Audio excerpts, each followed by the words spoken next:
Even if you look at some of the best businesses in the world, like the marketers that we admire the most, they are constantly tweaking, testing, and learning. And I'm such a big fan of test, learn, optimize, repeat.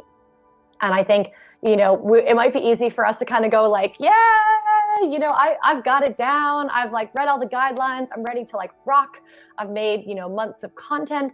But I think, what's exciting and daunting about the era of marketing that we're in is things can and will always change. So I think, I do not advocate for a set it and forget it kind of strategy with your content. I think you need to every day, every week, be looking at your content, how it's performing, and how you can keep tweaking and optimizing.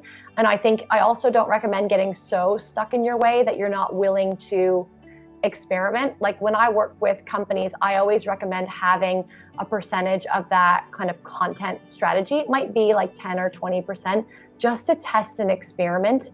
And for some companies, it could be even more. Like some companies really just want to really kind of newsjack and be really out there. So it could be more, a third to 50% is just more experimental. It really depends on the business and the strategy. But what I would say is have a percentage of your content just to try new things, because I think that's how you have success. And I definitely recommend, following experts, continuing to see what the latest and greatest is, but never kind of lose that sense of kind of curiosity and interest in kind of testing and learning.